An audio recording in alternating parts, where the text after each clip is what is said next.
Salmo 8, nós vamos ler o verso 1, o verso 3 até o 5. Ó Senhor, Senhor nosso, quão admirável é o teu nome em toda a terra, pois pusestes a tua glória sobre os céus. Quando vejo os teus céus, obra dos teus dedos, a lua e as estrelas que preparaste, que é o homem mortal para que te lembres dele? E o filho do homem para que o visites? Contudo, pouco menor o fizeste do que os anjos, e de glória e de honra o coroaste. Podeis tomar assento. Deus abençoe.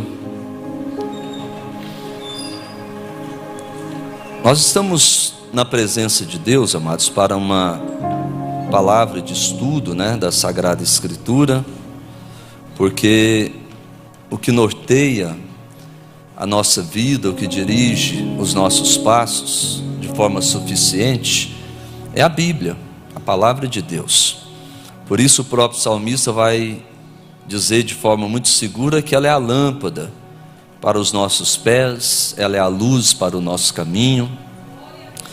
E quando olho para a palavra de Deus, o que eu quero dividir com os irmãos, que o Espírito Santo me dê condições para conseguir entregar, claro que de forma resumida, porque o assunto é muito amplo, envolve muitos momentos da Escritura, é trazermos à nossa compreensão o quão privilegiado nós somos, o quão honrado fomos.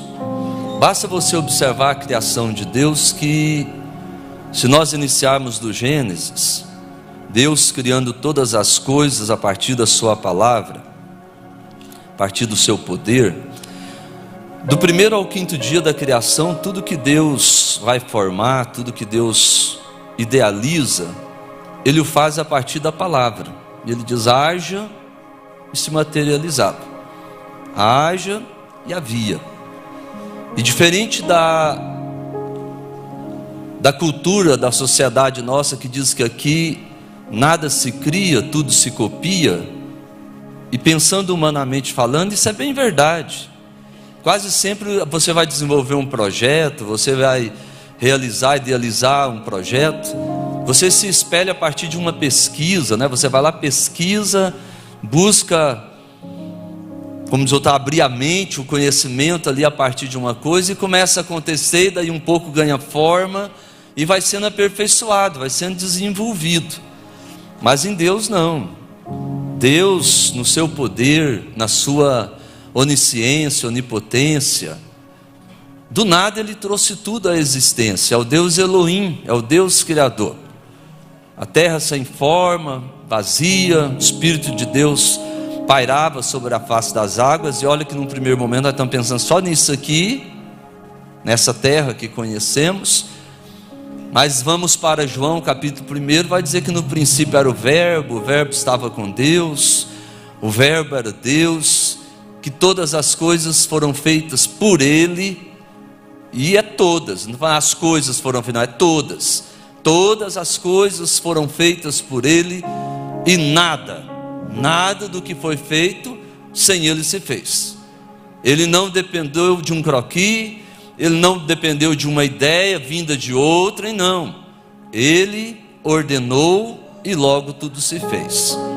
Agora, quando nós olhamos para o texto sagrado, e está dizendo que ó Senhor, Senhor nosso, quão admirável é o teu nome em toda a terra, pois puseste a tua glória sobre os céus.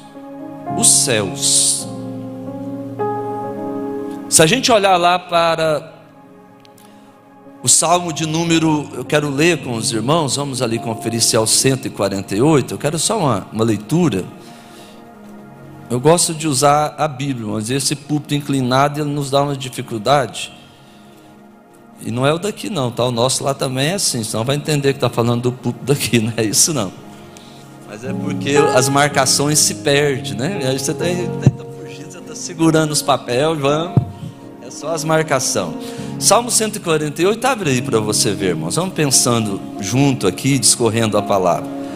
Salmo 148, verso 4, verso 5, A epígrafe do Salmo já vai dizer: toda a criação deve louvar ao Senhor.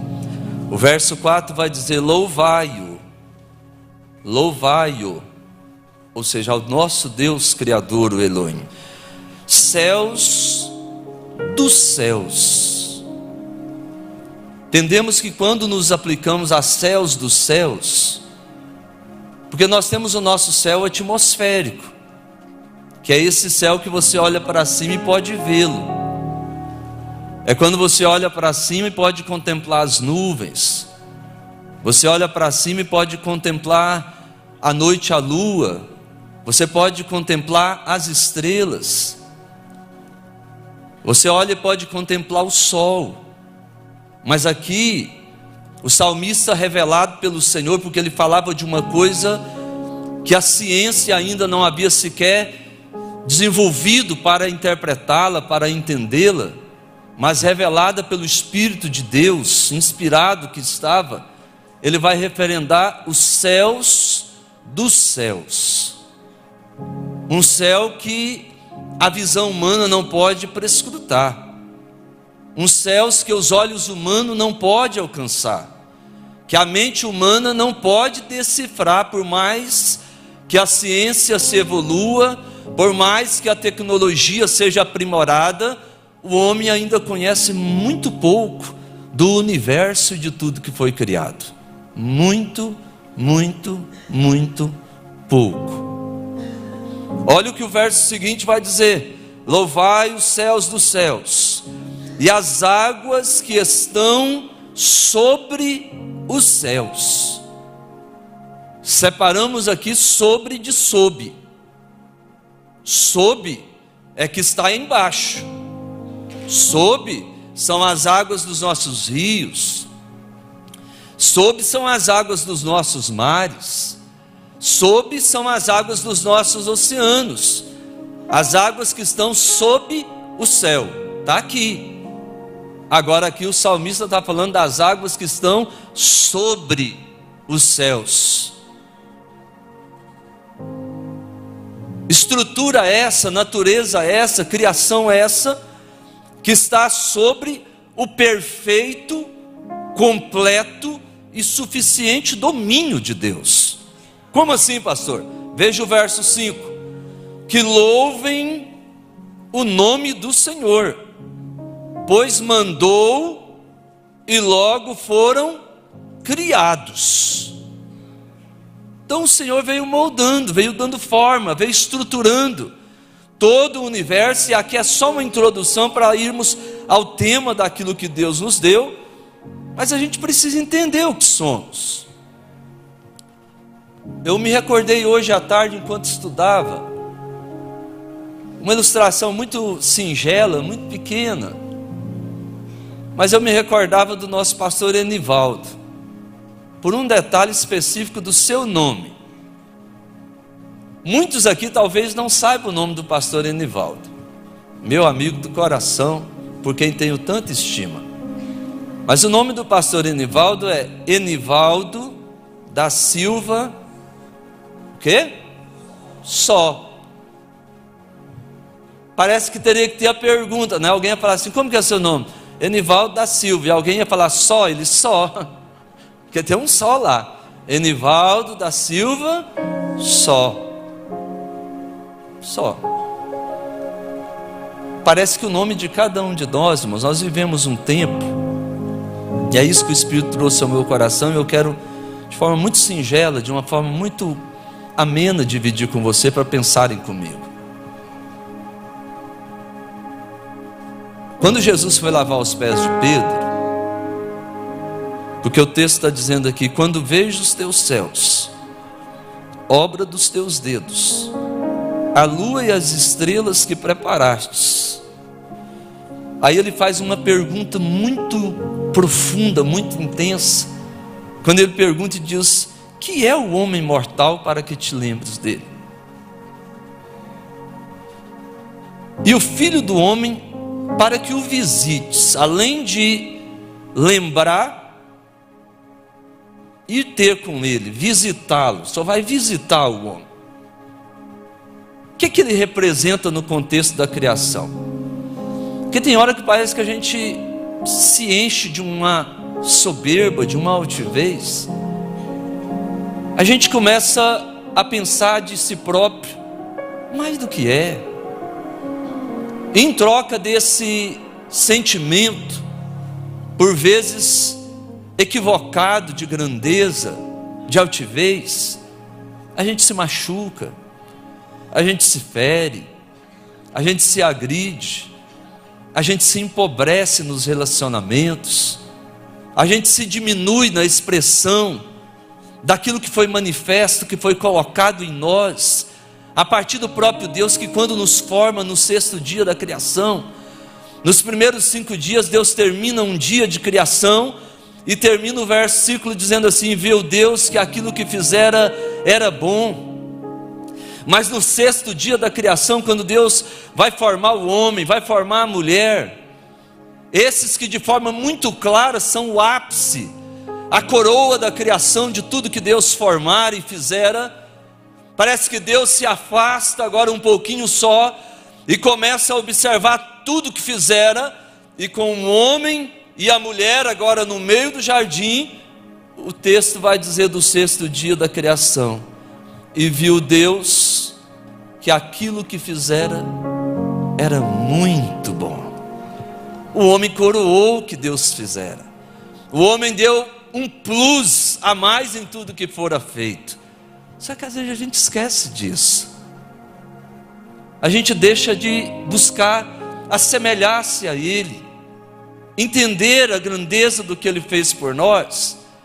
E talvez é por isso que quando eu olho o texto dizendo: quando vejo os teus céus, obra dos teus dedos, a lua e as estrelas que preparastes, primeiro para nos projetarmos, a partir daquilo que o Senhor partilhou ao meu coração, eu quero dividir um olhar de onde estamos no universo. Quando pensamos na terra que estamos, se você sair da terra só um pouquinho, me acompanhe nesse raciocínio, eu serei breve nele, para irmos para uma mensagem que Deus me deu como tema: confissões operadas a partir da compreensão da manifestação e da presença de Deus entre nós e em nós.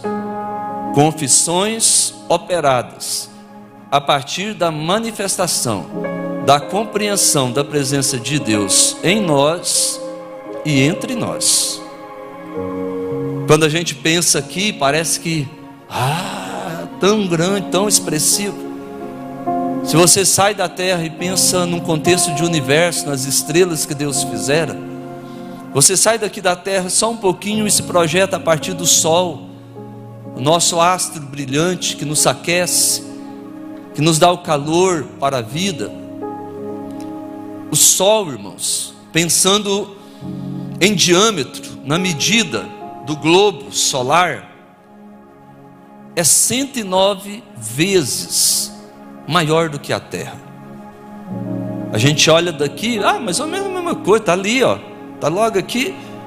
Não é a sensação do olhar humano? Você olha mais ou menos igual à Terra.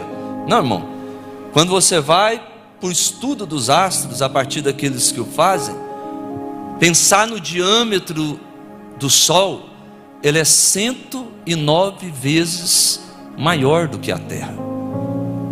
A sua massa, a dimensão da sua estrutura, é 336 vezes mais densa do que a Terra. Aí a gente pensa, mas termina tudo aí. Termina não. A gente sai para as constelações e não nos permite o tempo, e nem é o propósito da palavra, isso é só para introduzir a mensagem. Se você vai para as constelações, adentro das galáxias, que são inúmeras, você vai encontrar, por exemplo, uma constelação chamada constelação de Escorpião. Dentro da constelação de Escorpião existe uma estrela chamada Antares.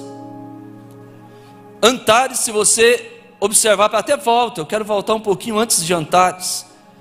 Vamos pensar na constelação de Boieiro. Tem uma outra constelação chamada constelação de Boieiro. Na constelação de Boeiros tem uma estrela chamada Arcturus. Arcturus, quando você pensa agora novamente no contexto de diâmetro, de tamanho, o Sol é quantas vezes maior do que a Terra? 109. Arcturus é 25 vezes maior do que o Sol. Está ali, irmão. À noite, se você vê o céu iluminado pelas estrelas, Arcturus é a quarta estrela mais brilhante no céu. Você a contempla à noite quando você vai separar. Ó, tanto que aquela lá é grande, ó. Identificada no estudo dos que o fazem, ela é contemplada a partir daqui como a quarta estrela mais brilhante da nossa noite. A gente olha lá, parece que ela é desse tamanho. Pensa, irmão, do que eu estou formando um raciocínio com vocês. Parece que ela é desse tamanho. Quando você olha lá na frente, aquele brilhozinho, ela é 25 vezes maior que o Sol, que é 109 vezes maior do que a Terra. Aí parece que terminou lá. Você sai dessa expressão de manifestação e nós vamos para uma outra constelação, que é a constelação de Escorpião. Na constelação de Escorpião existe a 16ª estrela mais brilhante na nossa noite. Quando a gente pensa que então ela é a 16ª mais brilhante e Arcturus é a quarta mais brilhante, então cria uma sensação então que ela seria menor, não é isso? Porque se você vê essa aqui grande, bonitona, é a quarta mais brilhante, tem a 16ª, aí você já vê ela um pouquinho menor, e às vezes você não associa isso à distância. A distância você associa, parece que ao tamanho, e não é ao tamanho.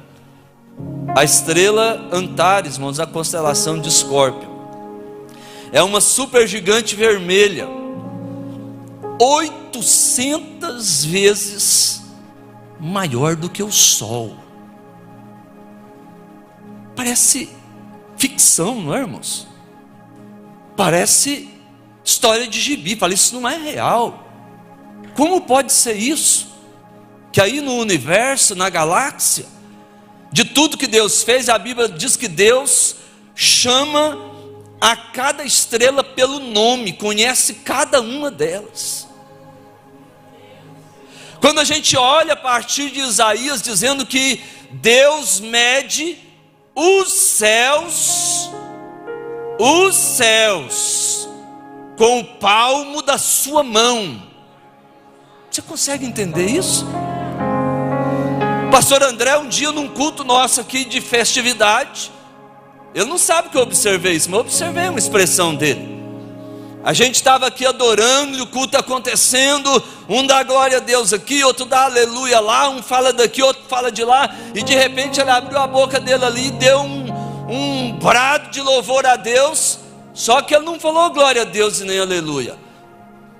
Ele abriu a boca e deu um brado e falou assim: ô Deus grandão! Não sei se é comum você falar isso, mas falou naquele dia. Ô Deus grandão! Mas grandão quanto? Se tem uma estrela 800 vezes maior do que o Sol é 109 vezes maior do que a Terra. Pensa o que eu quero te explicar, dividir com você o que o Espírito me mostrou.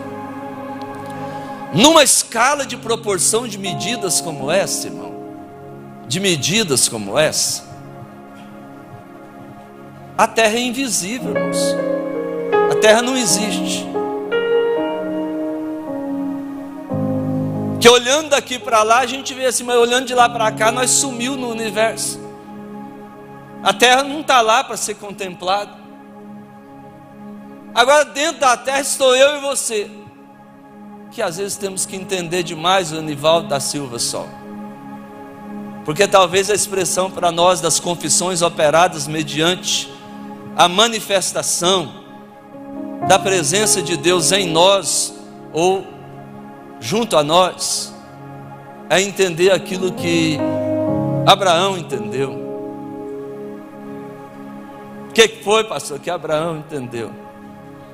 Um dia esse Deus grandão que no universo a gente ficou invisível diante da expressão dessa grandeza de astros. Só para os irmãos entenderem, porque parece perto, a gente olha aqui, parece que está vendo ali. Se a gente pensar nessa estrela, por exemplo, Antares, a medida de proporção de quilômetros, irmãos, ela está a 1 bilhão de quilômetros da Terra. Vocês já ouviram falar da palavra imensurável? Eles põem na composição, falam imensurável, falando dele, do nosso Deus, da sua manifestação, do resplendor da sua glória, daquilo que ele se revela. Imensurável fala daquilo que não pode ser medido, daquilo que não tem métrica para definir com precisão. O nosso presidente, ele usa uma frase que eu gosto muito, quando ele diz assim, que nós passaremos toda a eternidade conhecendo quem é Deus. É verdade. Talvez a gente se empobrece do conhecimento na expressão de demonstrar a partir de nós a sua imagem, porque a gente não consegue entender o Pedro. Quando Jesus vai lavar os pés dele, Jesus chega perto de Pedro e fala: Pedro, tu põe teus pés aqui nessa bacia. Pedro, irmão, meio que se afasta e fala: como assim tu me lavas os pés a mim? Não é porque Pedro estava achando inadmissível Jesus, que era ali o Adonai do hebraico, mestre, senhor e dono. Não era nada disso. Não é porque ele entendia que por ele ser o mestre ele não podia fazer, que por ele ser aquele que ele mesmo tinha dito ainda há pouco: tu és o Cristo, o Filho do Deus vivo. Não era por isso. É porque Jesus estava ensinando uma lição de cunho espiritual, enquanto corpo que somos igreja. É que Pedro, quando olhou para aquela expressão do mestre de toalha, põe teus pés aqui, vou lavar teus pés, pai, Pedro entendeu logo daí a pouco aquilo que Jesus, ao voltar para a mesa, ele se assentaria novamente com eles e perguntaria: entendestes o que eu vos tenho feito? Havia um silêncio na reunião, ninguém tinha coragem de se manifestar. Aí Jesus continua e diz: se eu, sendo mestre, vos lavei os pés, vocês também precisam lavar os pés uns dos outros. Pedro não queria admitir o pensamento, a ideia, que daí a pouco, como pastor, como líder, ele teria que colocar uma toalha, pegar uma bacia com água, chamar a ovelha e falar: põe o pé aqui, eu vou lavar teu pé. Era isso que não entrava na mente dele. Foi por isso que Jesus falou: vocês me chamam mestre, me chamam Senhor, e eu sou. Ali estava alguém que não era, não é o Senhor e mestre. Se eu lavei, vocês também devem lavar. Aí Abraão está lá e Deus vem se manifestar a ele. Deus está de ideia de destruir Sodoma e Gomorra por causa do pecado. Vocês conhecem a história, não vamos nos ater ao texto completo, mas é fato que Deus vai falar assim: ocultaria eu alguma coisa ao meu servo Abraão? Irmão, um Deus que numa galáxia que nós estamos invisível nela, à luz da ciência, se fosse olhar de lá para cá, imagina se fosse o contrário, irmão, de lá olhando para cá, não tem terra não, irmão, era impercebível, imperceptível, invisível, o planeta. Imagina eu e você, é o que a gente acha que está bombando, né? É o que acha que a gente humilha, machuca, fere, não perdoa, não cura, não estende a mão. Aí vem Deus conversar com Abraão, fala: Abraão, meu servo, já pensou isso, irmão? Um Deus com os céus dos céus, com a grandeza de universo, de galáxias, quantas são, escolhe nos formar, além de nos formar, escolhe habitar entre nós, onde nem perceptível era, eu vou morar lá com eles. Se você for lá para Ezequiel capítulo 43, Ezequiel vai ter uma visão. Ele fala que ele teve uma visão como aquela que ele teve quando estava junto ao rio Quebar, e que a glória do Senhor vinha pelo caminho da banda do Oriente, e que a sua voz era como o ruído das muitas águas. E ele está no templo, e a glória do Senhor vem e enche o templo. E a hora que a glória enche o templo, ele está tremendo, ele não está se suportando nos joelhos. E vem aquele personagem e começa a falar com ele, e o toma e o leva ao átrio interior. É o que Deus quer fazer conosco. Ele vem, ele se aproxima, ele chega, ele quer se relacionar conosco, ele quer se revelar a nós.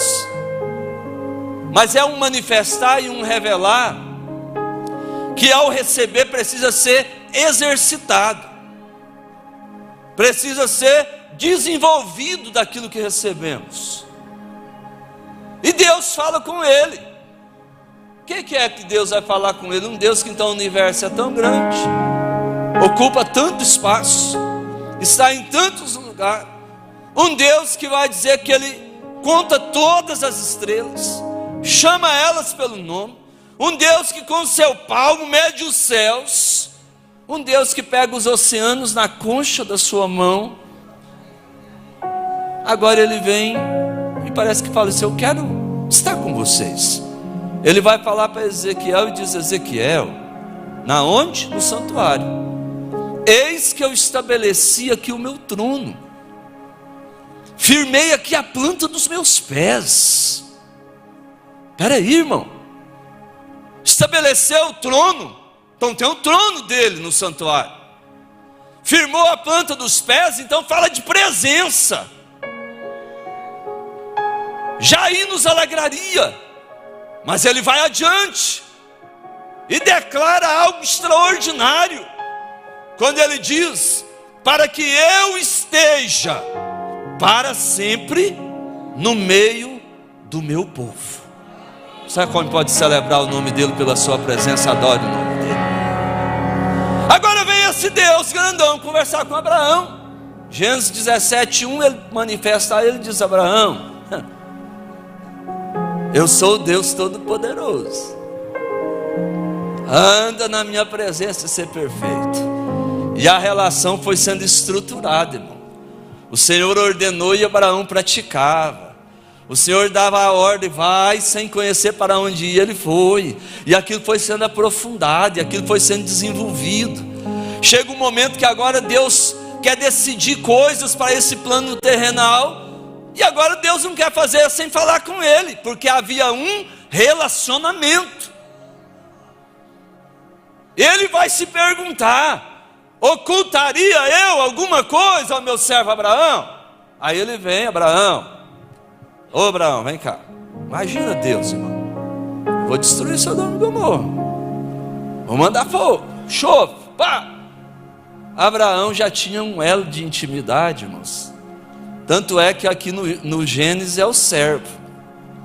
Quando você vai lá para o profeta Isaías, Isaías já vai falar sobre esse relacionamento tão estreito que se fez, que ele vai falar: tem achado o meu amigo Abraão. Não é mais o servo, agora é um amigo estreito, próximo, que se compartilha anseios, necessidades, desejos.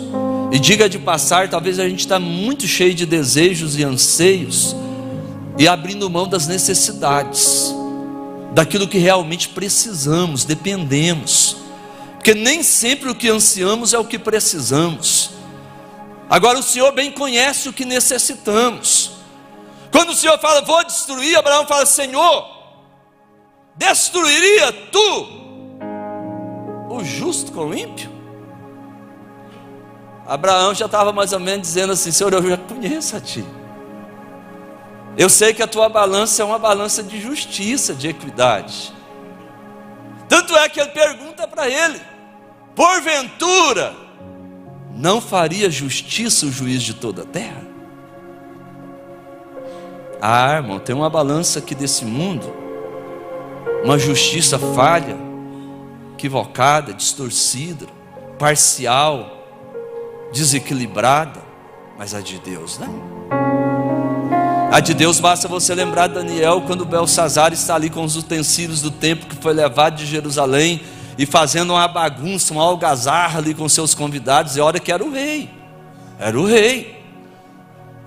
e de repente apresenta aquela mão escrevendo na parede, está escrevendo na corte babilônica, e o rei Belsazar amarelou, se espantou, falou: mas que coisa é essa? Que negócio estranho é esse? Ele perdeu a cor, desfigurou no seu semblante, chamou, ninguém podia interpretar, porque a mão viera e escrevera na parede: Mene, Mene, Tekel, Farsim. Chamou os sábios, os intérpretes do rei, ninguém podia falar nada. Chama o jovem Daniel, Daniel vem.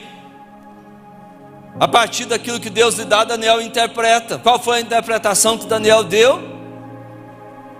Rei, a mensagem que está ali é: pesado foste na balança e foste achado em falta. Ah, irmão, então a justiça de Deus tem uma balança. A justiça de Deus tem um prumo. Agora Abraão está colocando em voga com Deus se o juiz de toda a terra não usaria de equidade e justiça. E aqui a confissão que Abraão vai fazer é a primeira confissão que aprendemos aqui hoje. Escutem isso, vocês estão lembrando do pastor Enivaldo? Ele não explicou o negócio do pastor Enivaldo. Chegamos. É a primeira confissão operada pela manifestação da presença dele em nós e entre nós. Abraão olha uma vez mais para Deus naquele tratar como que uma oração que estava com ele em diálogo, e Abraão lhe dirige uma palavra agora dizendo assim: ainda que me atreva uma vez mais falar a ti. Abraão tinha compreensão de quem era o amigo dele. Tem hora que a gente esquece quem é o amigo. A gente está achando que é um coleguinha de sala, que é um coleguinha da jornada. Não, peraí. É o amigo, mas é o arquiteto dos céus e da terra. É um amigo, mas é aquele que quando fala, perguntam: quem é esse? Que até o vento e o mar lhe obedecem. É um amigo, mas é aquele que quando as muralhas são altas, intransponíveis, ao olhar humano jamais seria acessada a terra da promessa, mas o Senhor manda rodear a terra, a cidade 7 vezes, e no 7º dia as muralhas ruirão. Era só rodear, fazia a roda em torno da cidade 7 vezes, e no 7º dia as muralhas ruirão. Descanse, Deus está trabalhando. Deus está trabalhando. Ainda que me atreva uma vez mais falar a ti, eu que sou o quê? Quem lembra, irmão? Agora me ajuda. Olha a confissão operada. Quem é que estava falando? O amigo de Deus. Quem é que estava falando? O Abraão, o pai da fé. Olha o que nós estamos alimentando aqui no ensino, irmãos. Não era um anônimo, não era alguém sem projeção, uma referência para a nossa vida, mas ele tinha compreensão de quem era. Ele tinha compreensão de quando estamos diante dele, o quão importante é e o que ele é em nós. Ele falou: ainda que eu me atreva falar uma vez mais a ti. Quando ele vai perguntar: e se tiver 50? E se tiver 40? E vai para 30? E vai para 10? Ele fala: eu que sou pó e cinza.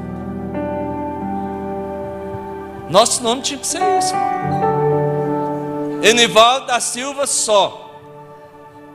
O meu tinha que ser Adilson Mamed Borges, pó e cinza. Somos pó, punhadinho de barro. tem hora que a gente acha que está, irmão, pó. Abraão está lá, eu sou pó e cinza, Senhor. Mas me atrevo a falar contigo uma vez mais. Só que quando Deus compreende, que a gente entende quem somos, que o que está em nós não é nosso, é dele, que o que realizamos não somos nós, é ele, que se levantamos pela manhã e é ele. Se eu me assento à mesa e posso pegar o garfo e deglutir, ter um paladar agradável para separar o alho da cebola, o arroz do feijão, o alface do almeirão, é ele, é ele, é ele, é ele. Sem ele, pó, cinza é o que somos. Confissões operada pela manifestação da presença dele em nós.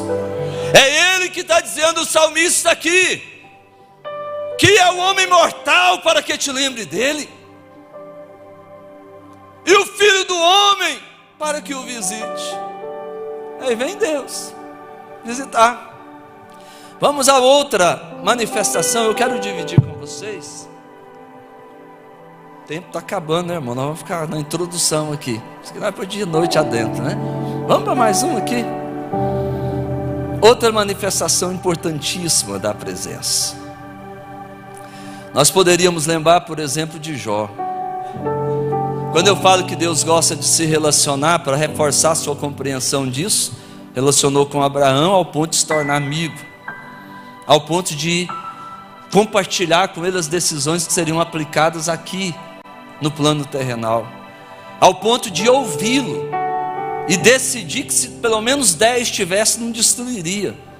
Agora vem novamente Deus se relacionar, e aqui nós chegamos em Jó.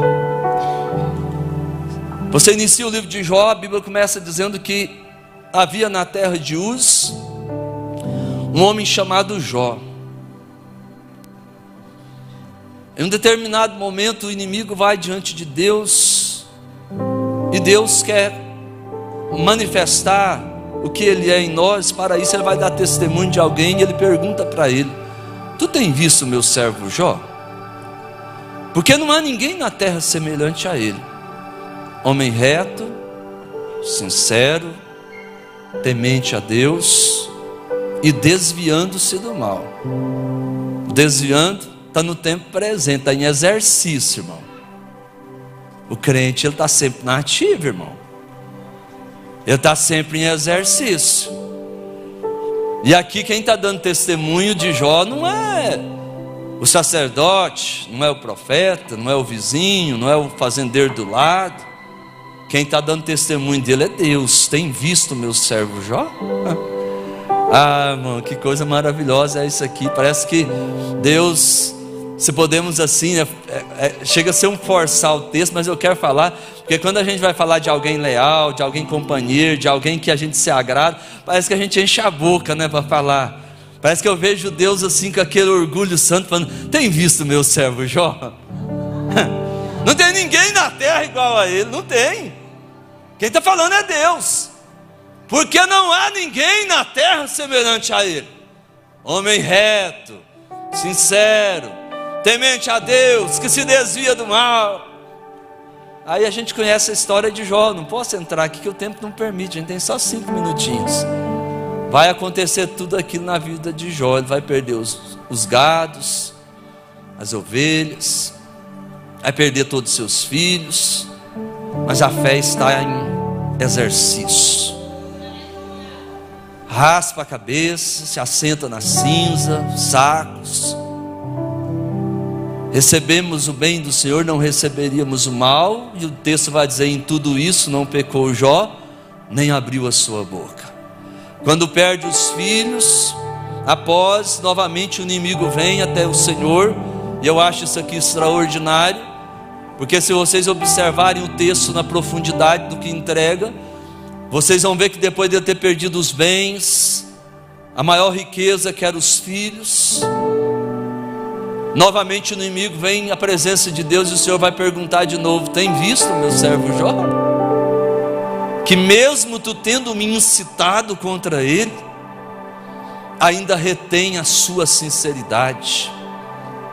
E de novo Deus vai dar todos os predicados, todos os adjetivos que dera da primeira vez, nenhum vai faltar.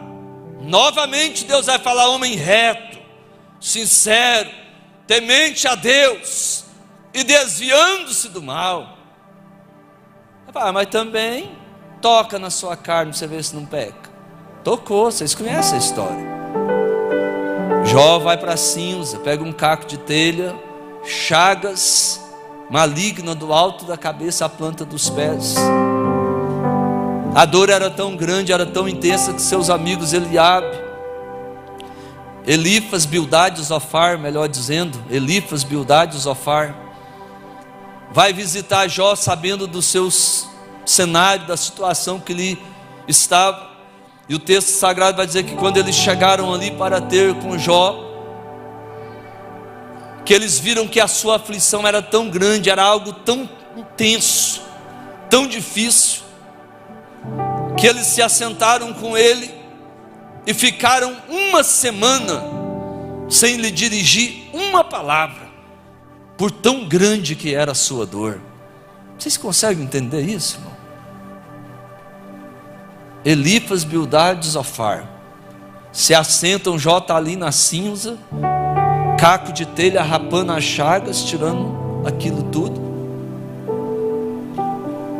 A mulher de Jó vem de lá e fala assim: Jó, tu ainda temes a Deus debalde, amaldiçoa a Deus e morre. Aqui eu falei ainda há pouco da estrutura da família, para orar pela família. Às vezes a gente crucifica a mulher de Jó, mas não entende o que era o cenário para ela. Uma mãe sem seus 10 filhos, vendo o esposo naquele estado deplorável, numa situação lamentosa daquela. E eu louvo a Deus porque, à luz da Escritura, se você for interpretar todo o livro de Jó, você não consegue ver Deus ajuizando aquela mulher naquela dor da expressão impensada, insensata do que falaram. O próprio Jó vai repreendê-la quando ele diz: como uma louca qualquer fala tu, mulher. Receberíamos o bem do Senhor e não receberíamos o mal. Nu eu saí do ventre da minha mãe, nu eu tornarei para lá, e bendito seja o nome do Senhor.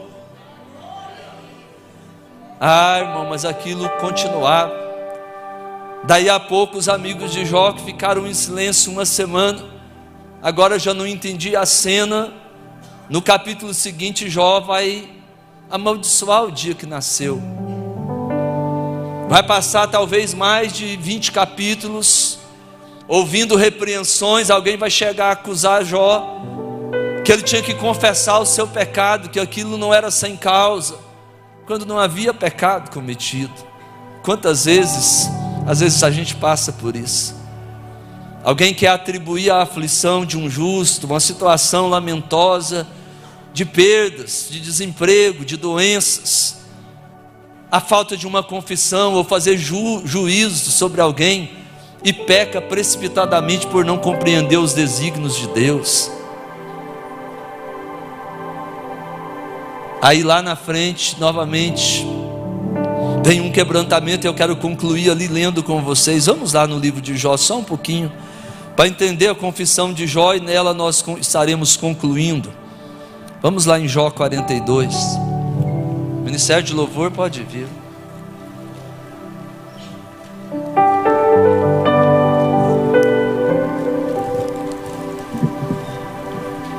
Olha só, irmãos, a confissão do que Jó vai fazer. Quando ele compreende a grandeza de Deus, o estado, a sua vontade sobre nós e em nós, o Senhor começa agora a ter um diálogo com Jó depois de um tempo específico. A partir do capítulo 38, ele começa dizendo: depois disto o Senhor repreendeu a Jó de um redemoinho e disse: quem é este que escurece o conselho com palavras sem conhecimento? Agora cinge os teus lombos como homem, e perguntar-te-ei, e tu responde-me. Às vezes a gente se precipita em palavras. Eu falo que aquela praça de Paulo, quando o Senhor fala com ele em visões através daquele varão macedônico, quando fala assim: passa a Macedônia e ajuda-nos. E Paulo vai parar em Filipos, ali na Europa, e quando ele chega, expulsa o demônio daquela jovem pitonisa, em troca disso vai para uma praça pública, ali tem suas vestes rasgadas, é açoitado com varas, depois prisão. Se a gente não for equilibrado espiritualmente para entender a batalha espiritual, a gente peca, a gente transcende, a gente se excede. E eu falo que aquela praça ali é a praça dos porquê. A gente pergunta: por que isso, Senhor? Por que aquilo? E a pergunta nunca será por quê, é para quê, Senhor?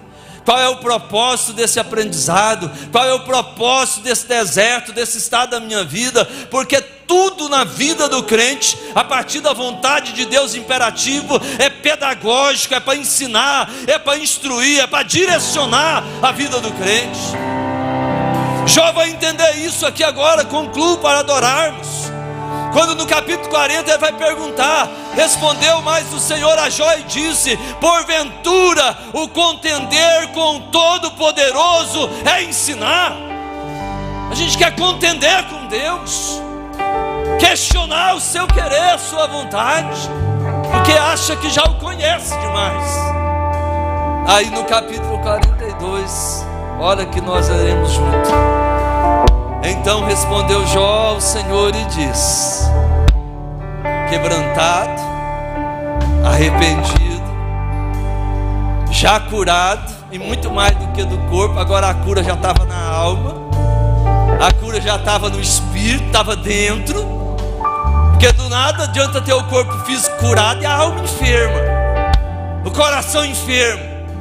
A cura vem de dentro para fora.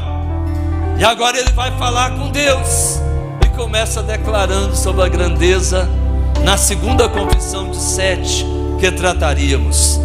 A segunda confissão começa assim: bem sei eu que tudo podes, bem sei eu que tudo podes, e nenhum dos teus pensamentos pode ser impedido. Você pode glorificar a Deus, porque a vontade dele é soberana. E ele vai dizer: por isso falei, olha o que Jó está dizendo, por isso falei do que não entendia, coisas que para mim eram maravilhosíssimas e que eu não compreendia. O ensinar de Deus, pedagogia dele. Se a gente puder entender, interpretar e aprender mais, como a gente se desenvolve. Mas aí ele vai dizer: escuta-me, pois, e eu falarei. Eu te perguntarei e tu me ensina. Ah, irmão, agora a gente para aprender.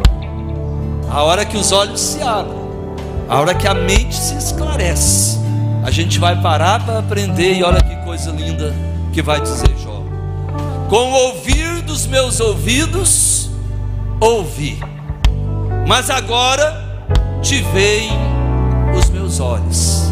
Eu gosto mais de uma outra versão que vai traduzir assim. Eu falo e os irmãos repitam, por gentileza.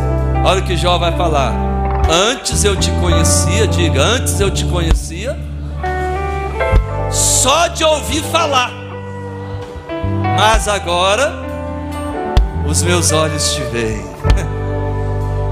Você está preparado para viver isso no seu ministério? Você está preparado para viver isso no teu matrimônio? Está preparado para viver isso no trato com os seus filhos? No estado da sua casa, que mais do que uma casa precisa ser um lar, um lugar de aconchego, de amor, de paz, de alegria, de comunhão, de paciência, de renovo, de domínio próprio. Antes eu te conhecia só de ouvir falar, mas agora os meus olhos te veem. Aí ele vai confessar. Olha o que Jó vai falar. Por isso, olha o que Jó vai falar: Abraão, ainda que sou pó e cinza, o amigo de Deus. Agora Jó vai falar: por isso me abomino, me arrependo. Na onde? No pó, na cinza. Somos ou não somos? Madius Mamed Borges, pó. Se Abraão foi, Se Jó foi, se Davi foi, se Pedro foi, se Paulo foi, na vida de cada um deles tem esse momento. Que haja esse quebrantamento em nós. Ministério de louvor, a igreja se coloca sobre os pés.